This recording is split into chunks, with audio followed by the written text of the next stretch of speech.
Updates with the war in Russia and Ukraine, and this time they say a government building in Ukraine has been hit for the first time. Let's take a look at it together so that we can see it for ourselves. It says Ukraine government building hit for the first time in massive Russian attack. This is coming out from Newsweek. And let's look at the article. It says a key government building in Kiev was damaged and 4 people across the country were killed on Sunday, that's today, in Russia's largest aerial attack on Ukraine since war broke out. President Vladimir Zelensky said on X that strikes damaged the Cabinet of Ministers building, resulting in a fire breaking out on the upper floors. Why it matters? The Cabinet of Ministers building houses senior Ukrainian ministers and sits in a heavily defended area of central Kiev that until Sunday had not sustained direct damage in the months of wide-ranging strikes since Russia's 2022 invasion. The escalation comes amid stalled peace efforts and increased international calls for more sanctions against Russia and military support for Ukraine. And here you can see for yourself, there's a photograph of when that hit occurred, a plume of smoke rising from the Cabinet of Ministers building, as you can see in Kiev. What to know? Ukraine's Air Force said Russia launched a wave of drones and missiles overnight, reporting over 800 drones and 13 missiles, and that air defenses shot down and suppressed the majority. The strikes included 8-10 Shah-type attack, unmanned aerial vehicles, and drones of various types, 9 Iskander K cruise missiles, and 4 Iskander MKN-23 ballistic missiles, the Air Force said on Telegram. According to Ukrainian President Vladimir Zelensky, 4 people were killed and 44 others injured in strikes that reached at least 33 locations across the country. Such killings now, when real diplomacy could have started long ago, are a deliberate crime and a prolongation of the war, Zelensky is saying in a shared statement on X. In Kiev alone, local officials said at least 10 sites were damaged. A drone hit a 9-story residential building in Zvytskivsky district, and another damaged a 4-story building on Darnetsky district, and I'm sorry if I mispronounced any of those words. But let's have a look now. What people are saying. Ukrainian President Vladimir Zelensky said on X, it has been repeatedly said in Washington that sanctions will follow a refusal to talk.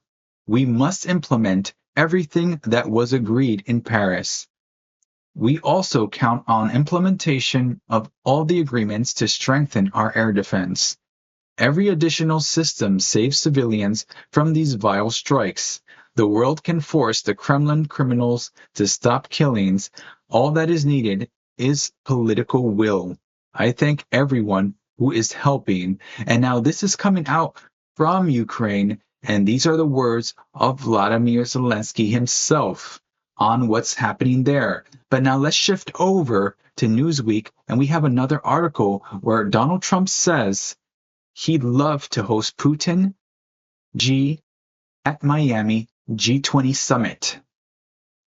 Take a look at this video. Президент Соединенных Штатов не лишен юмора, все понятно, все их хорошо знаем. Вот. У меня с ним добрые отношения сложились. Мы общаемся друг с другом по именам. Я могу вам сказать, и надеюсь, и он тоже услышит. Вот как это не покажется странным? За все эти 4 дня, в ходе самых разноформатных переговоров, и неформальных, и формальных, никто и никогда не высказывал каких бы то ни было отрицательных суждений в отношении действующей американской администрации.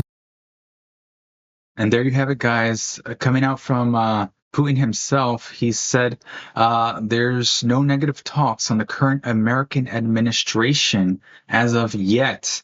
And the article continues to say President Donald Trump expressed enthusiasm on Friday for Russian President Vladimir Putin and Chinese President Xi Jinping to attend the G20 summit of world leaders in Florida next year.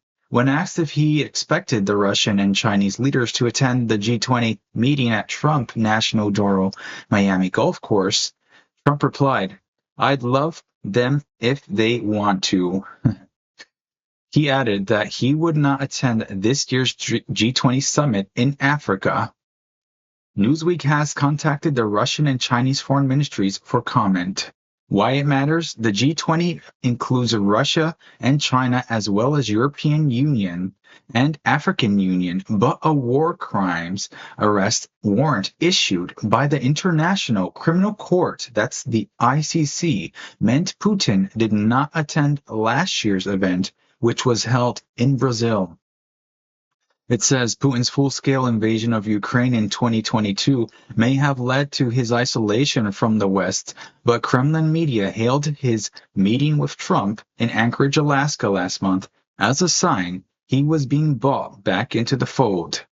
The U.S. does not recognize the ICC, but if Putin accepts a G20 summit invitation, this could be tricky diplomatically for other world leaders present. Also, the presence on American soil of Xi would raise the event's stakes.